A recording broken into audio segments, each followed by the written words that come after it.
This episode is sponsored by Fidia. Hey guys, if you haven't already, make sure you follow the African Creator Podcast on Apple Podcasts, Spotify, and all other podcast platforms. Also, guys, how are you doing today? It's Taya Aina, and welcome to the African Creator Podcast. I'm joined by Wande Thomas. Yo. And today, this is the finale of this This season, is the finale of season 2 of the African Creator. Insert imaginary. Is this clap or Not club, it's like sadness? Sadness, like sounds of sadness. And today we want to talk about packaging as a creator in Africa. What is packaging? What do you think packaging is? So, according to Nigerian parlance, or basically the Nigerian definition of packaging is basically high level is branding. Okay. It's called branding, but personal branding. But basically, packaging is basically portraying yourself in a certain light, and usually a higher light than you currently are. That is what like the Nigerians would define as packaging. Yeah.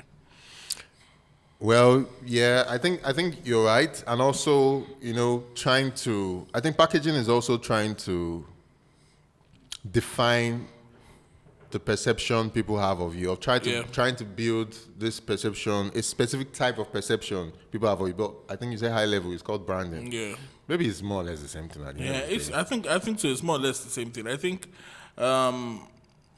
like we have established over the prior season, and now the creator space and being a creator is now a job that more and more people have come into and engaged into. Like, digital is the new mainstream, and thus being a creator is the new mainstream job. Yeah. Now, the argument is that even though a lot of these creators are doing greater numbers and they still don't demand the kind of opportunities.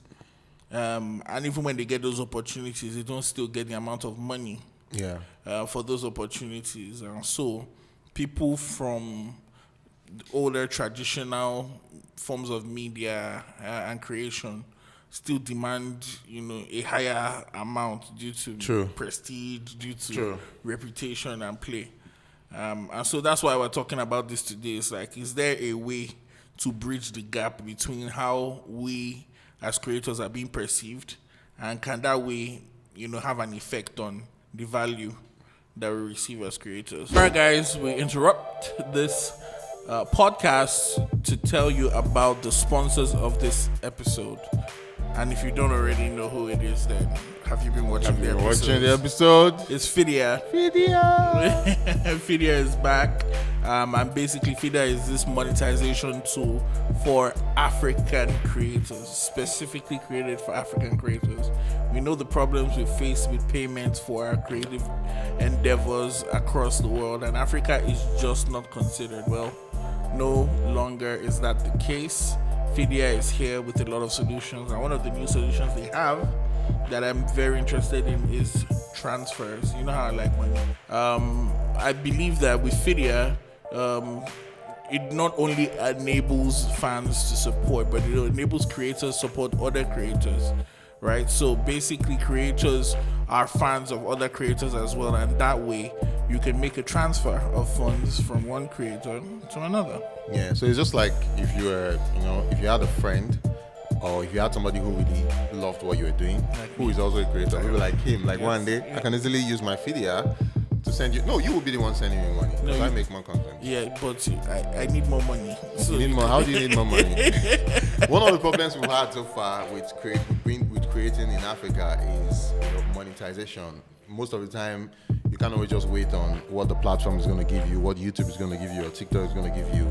With the transfers that Fidia has, that means if you have friends who are also creators, they can easily send you money. And it's very simple. All they just need to do is just register with their username, and they can easily send you money instantly. It's basically simple. You can send tips, to your favorite creators. Also, as creators, you can create payment links where, people who have access to the platform with a simple username can make a tip or a donation to you as a creator.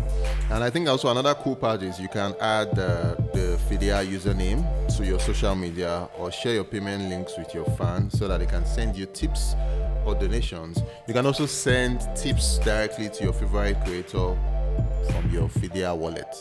Yeah. And Easy. I think these are some of the things that makes Fidia a great platform for creators across Africa. Easy peasy. So Tyra, I'll be sending you my payment link so that you can please. I don't know if I have internet us. on my phone, but once it comes in, I'll check All it right, out. fantastic. Thank you so much. Make sure you guys check the link in the description for everything related to Fidia, and thank you once again to Fidia for sponsoring this episode. Thank you, Fidia. I feel like even as being a creator, I feel like, especially in the African space, I feel like creators are perceived as, these people who just make these videos and post it online, or these people who take these pictures and post it online, and not really even as businesses, or not really as, I feel like even people even look at creators as these people that don't really have money like that. Yeah. Like let me give you an example. If you were to look at, let's say, an advertising executive, the way they will look at that kind of person who maybe works at one of the biggest advertising firms, they pull up with their really nice Mercedes Benz, their suits. Yeah. They have more respect than some guy that is just on the internet making funny videos. Yeah.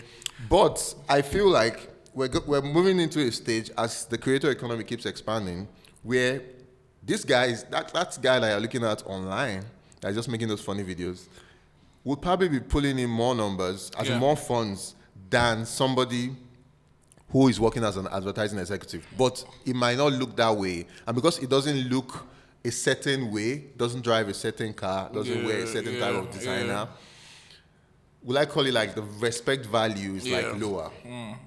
I think is respect that important?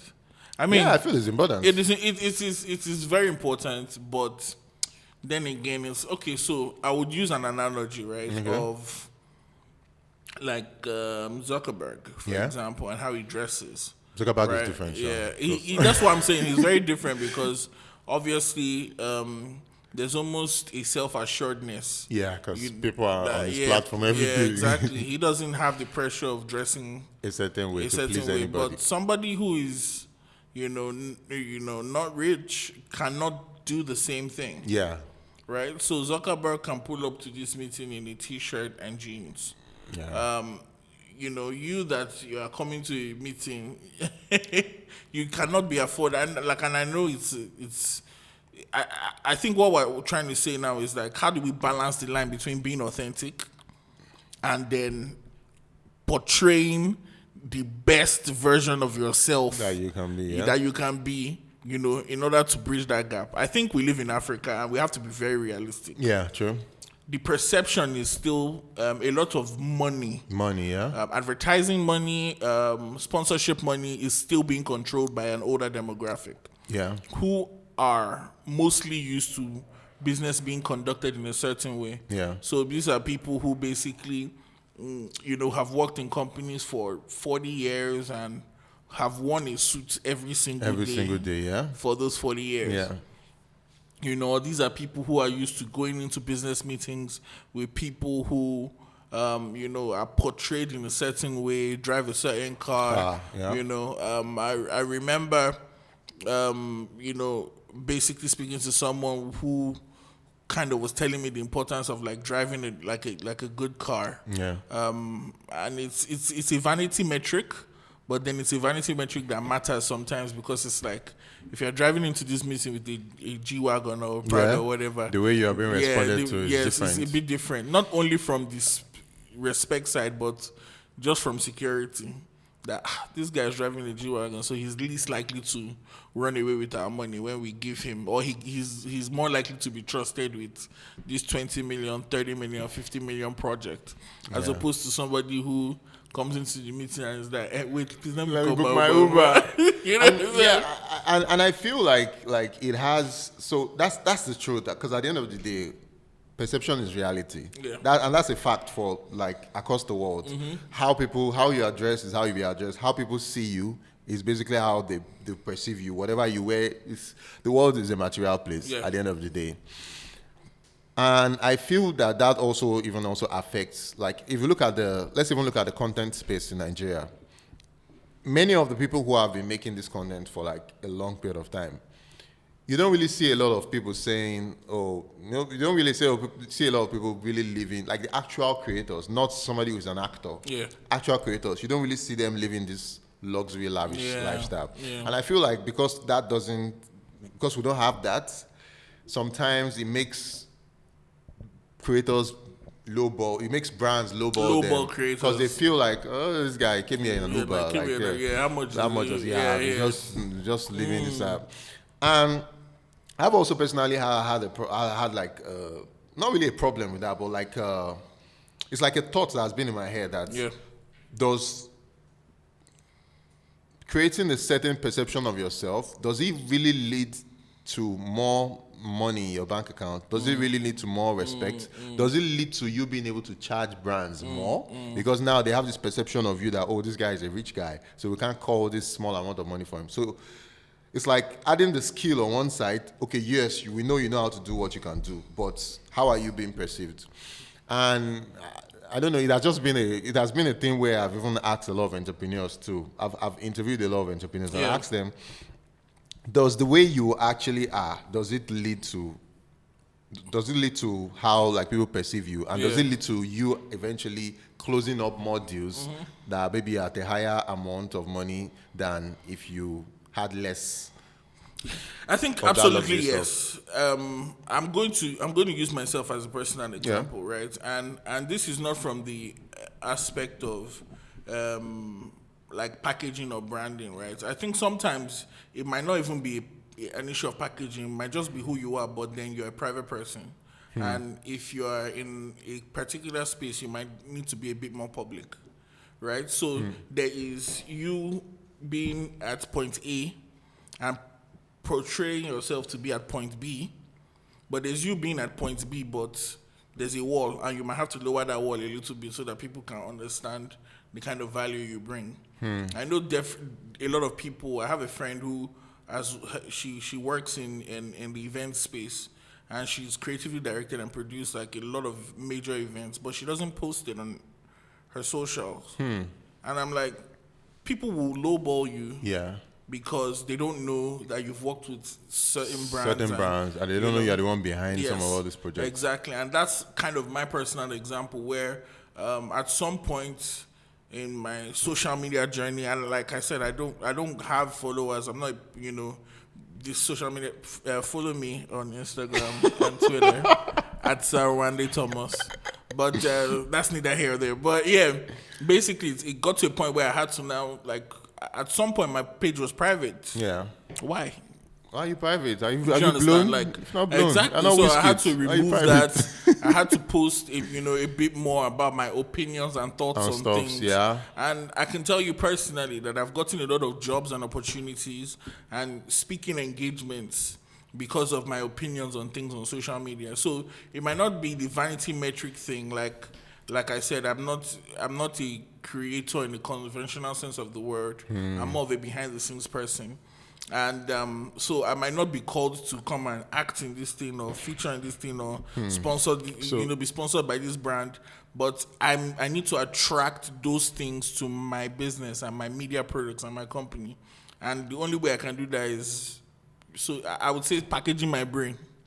Okay, you understand? Packaging your brain. So basically putting more on display my expertise, your expertise, and my intellectual, and that way I can say, okay, this is some work that we've worked on.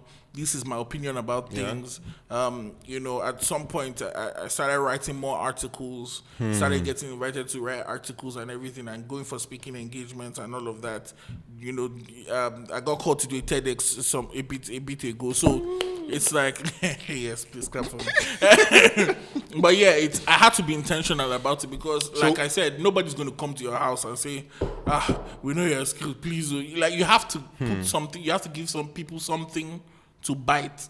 and then reel you in. So would you say it's more of, because now I think the conversation now is like putting yourself out there. Yep. So giving more of people to bite, would you also say it also has to do with like looking attractive enough for people? Because there's the intellectual part where it's like giving people value and giving people like, okay, yeah, I know this thing. Yes. And then also there's the also physical part where it's like, what are the things you surround yourself with to also attract people? Yes, 100%. Like, okay, this is a bit controversial. I don't think it's controversial, but people might perceive it as controversial.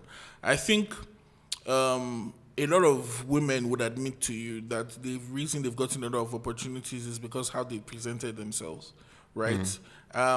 If you're a beauty blogger or vlogger, you can't not have impeccable skin, right? Or you can't portray yourself in a certain. You need an aesthetic to sell aesthetically related products. Well, true. It's not a metric of being woke or like there are just certain things that just a 1 plus 2 has to equal 3. Do you understand? There's certain things with guys as well. Guys that want to be in the fitness space have to be fit. Do you understand? Yeah, true. If I was a creator, I would never be in the fitness space. Do you understand? Yeah. It's just it's not. It's It's what not. it is. It is what it is. Yeah, true. So I think once we begin to accept those basic truths, then we can begin to go somewhere, right? Like in a position where it's like being your physical, especially if you're a creator. Yeah. Your physical is important. Your physical is definitely important. Starting from how you look, but then certainly now how you portray yourself in terms of dressing, in terms of, and this is not an argument for suit versus no suit or native or this thing. It's just like what is appropriate for your brand, and how you want to be approached. If you're an urban person and you want to attract urban brands, it's fine to dress urban, but there's also regular urban and there's high brand, high brand urban. And you have to kind of, know the difference and work that difference, It's a lot of work, though. It is a lot of work. It is a lot of work, Because for me, I don't see myself as somebody who is fashionable. Like, I don't care about clothes. If you give me the same T-shirt, give me 22, I will that's all I will wear. Yeah. And there was a year I actually did that. Because right from when I was young, I didn't really used to think too much about like, oh, what do I need to put on? I just wear whatever. But as I've grown older and as my life has become more public, because I'm out there, I began to realize that there are some barriers or there are some places you wouldn't reach if you don't really play the game. It's a game. You play the game. So even if you don't like it, you have to kind of play that game because there are some places when you walk in, it's like people size you before they even know what you can do, or maybe you are the best, or whatever, they look at you from up to down. So you have to play some of these games. So these days, I'm trying small shot to be there. No, you did try. But I also used to think about it even as a creator, because I feel like just like the Uber thing now. Yeah. Like I'm this person where, as much as I know cars are something that guys like. Everybody likes cars. I also like cars too, but I like to always be as simple as possible. Yeah. I like to also be as relatable as possible. So, and I don't even see myself as somebody who like does luxury stuff. Yeah. Because even on my channel, how I'm perceived, or even generally, like I'm not trying to put myself on this pedestal and be like, okay, people can't connect with me, because I feel like that's not me. I want to be able to, go to this expensive place and eat, and then buy corn on the streets and eat. And maybe that's my brand. But I also feel like sometimes not, being in Lagos, being from Nigeria, there's a certain way brands and people will still look at you at the end of the day. And I feel like it's simple an unending to avoid C finish. And the word C finish is a Nigerian word for the fact that people are always looking for a way to give you less than your value. Yeah, true. Right? And the most outward way unless you have a track record of years and years. So, like, Dangote can wear a T-shirt. and shorts. Yeah, true. And people will be like, oh my God, so Yeah, chic, it's so simple. so simple. But he has a track record. Yeah. So unless you have that track record, Yeah. as a creator, sometimes you might, and it's not all the time, Yeah. and this doesn't make you inauthentic. Yeah. But sometimes you might need to wear that outfit to blend in and to give a good projection of yourself, right? Sometimes you might need to say, oh, we're going for this very important meeting. John, please, let me ride with you in your car. It's a game. It's a game. It's uncomfortable, but we have to talk about it. It's the truth, right? And you might think it doesn't matter, but sit down one day and speak to some of these decision makers. Yeah. These things matter to them. That's what they look at. It really matters to them. So sometimes you might need to do it. But then wouldn't you now say that also means you're living like a fake life? Yeah, but then again, it's not your everyday life. You don't do it every day. Do you understand? We spoke to Enioluwa earlier in the season. Yeah. And he talked about basically how when he first came into the game, he was going for every event. Yeah. And then eventually he started to find his voice and find his style and, make every event an event in terms of how he comes in, his styling, his costumes, his makeup, and everything. And Enioluwa, I don't expect to see him in Chicken Republic with white makeup and full garb. Do you understand? Yeah. He's living his normal life. Yeah. But then again, he has decided to make that decision that every time you see me at an event, it's going to be an event. You get what I'm saying? So it's like sometimes we need to, as creators, create that value for ourselves until the world catches up, or until Nigeria catches up, or until Africa catches up with the reality of creators, because I can easily, comfortably say that creators are much more appreciated in the Western side of the world. They understand fully that creators are the most effective way to communicate to your audience. And so a lot of them, start a YouTube and in 6 months can afford everything they want to afford. True. Because YouTube understands it, because brands understand it, because everyone understands it. I don't even think YouTube has fully understand the effect of African creators, yes, because then again, that's a whole other argument of what is an African view worth compared to a foreign view. But that's a discussion for a different day. But we need to begin to create the value for ourselves. Now, this does not absolve us from at least doing the job in the first place.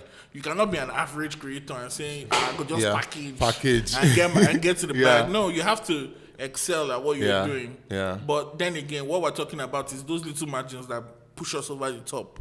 Like what's going to take you from point A to B. Not from A to Z. Yeah. Do you understand this? And it's the little things I said. Like the icing on the cake. It's the icing on the cake. There's nothing wrong with the little bit of packaging, bro. I truly, honestly believe that. Like I said, if it's going to take you to go for that meeting and say, yo, John, please let me borrow your car, I'll fuel it when I get back, just for the ease of comfort and everything. So just imagine you guys go for a lunch meeting, and then we're good, we've paid the bill. Everybody's walking out and you're like, sorry, do you understand? There's nothing wrong with that, but I'm just saying there's a certain class of people that do not just relate. Yeah, sure. Do you understand? And they cannot relate with it. I think also, even when it comes to brand selection, I've met a very popular Twitter influencer. I actually spoke with him, and he said he just bought a car recently.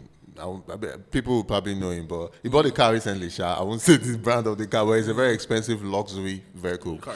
And he said that the amount he charges clients after buying that car is more than the amount he used to charge them before. Because now he's on a different level. His perception, and he said that me that I'm driving this car, the kind of money, when we are talking money, if I call some amounts, I'm calling it with confidence because there's a new perception of how you perceive me. Perception is a new reality. And you can't, imagine somebody you can't be telling you want to pay somebody that is maybe driving a Benz or a car of 20 million. You want to pay them 200,000 for something. you can't, you yourself that is the brand wouldn't say. Yeah. You know, I think sometimes people even, the brands look at, okay, where's our money even going to self? Okay, why should, but when they see that, oh, this guy is like, this packaged person. Okay, yeah, let's spend the money. And I feel like in choosing between two people to work with, the guy who is just maybe on the street, even sometimes, even if the guy is better than the other guy, they might still go with this person. Because of that slight edge. And you know, when Lydia was here, she mentioned something about brands working with people for prestige. Yes. Prestige value. So when she mentioned that, I was like, okay, maybe this is also why. So there's also many things people take into consideration when trying to work with a creator too. And yeah, I feel that's. I'm thinking about. I just think about certain things. It's like, for example, there might be creators who have tons of millions of views and all of that. But like, if I'm a fashion brand, for example, like a male fashion brand, or just think when I think of Tom Ford, if Tom Ford comes into Nigeria, there are creators that have, 10 million, 15 million followers. Or sometimes you might need to, like, if I'm Tom Ford, I'm going for someone like a Jim Ike. I'm going for someone like a DME. These are people who come across as like manly men who look good in a suit. Because I'm sure them doesn't wear a suit every day. In fact, he probably has acted in more roles where he didn't need a suit. Do you understand? But it's just of how they are perceived. And it could just be, DME maybe might not be packaging. He might be a suit guy. Yeah, but true. If he didn't let you see it, then you won't see it. Do you understand what I'm saying? I've met a lot of creators, and I was one of them in the past where you do like, oh, my grid has to just be black and white. Do you understand? Or I'm just going to be taking pictures of the sky and plants. Yeah. So there's nothing wrong with that. But then when you're not getting the kind of requests, best believe is that they've checked your page and they're like, this guy is not going to bring the vibrancy to our brand. Amazing Clef talked about it earlier. Talked about, why he dresses the way he does, because he wants to attract respect for photographers. I've always known what I wanted. There were some stereotypes. There were some a photographer has to wear a shirt or what are you wearing? Do your strap and be a big camera with your long lens and all that. Yo, I'm coming to this stuff as a superstar. Like, I want to wear my shades. I want to pull up. I want to wear my sneakers. I want to go for events and be as relevant as the artist on the red carpet. Do red carpet stuff. I want to be a superstar. Like, regardless of whatever it is I'm pushing as a career, I want to be famous. I want to be a superstar. Like, I used to be a rapper, so I already planned like my red carpet talks. Like, hi guys, this is Amazing Clef. I'm here today. I still want to do it. He portrays himself as the star, as a superstar. You know, and I see a difference. There are some photographers that are amazing, but they just come with the t-shirt and slippers. There's a difference, and there's nothing wrong with that. Like I said, but if you want to attract a certain type of advertising, a certain type of attention and money, you have to play the game a little bit, and there's nothing wrong with a little bit of packaging. Perfect. I think that's a good way to end this episode. And the season. Yeah, thank you guys for watching The African Creator Season 2. It's been an amazing episode. I believe I've had so much fun this season. I've learned quite a lot. Quite a lot. And too. I hope you've learned a lot too. Like I said, this is greater than a podcast. It's a community. So please, follow us on all platforms: Instagram, Twitter, YouTube. Like, comment, share, subscribe, engage with our content. It's very important. Also, definitely share your opinions. We also want to get feedback, because also as we're preparing for the next season, we want to get feedback from you guys. What did you like? What didn't you like? How was it generally? Did you learn anything? Did you gain value? So thank you guys for watching. As always, if you like this video or if you like all the videos, please hit the like button and subscribe to the channel. And we'll see you guys in the next season. Peace.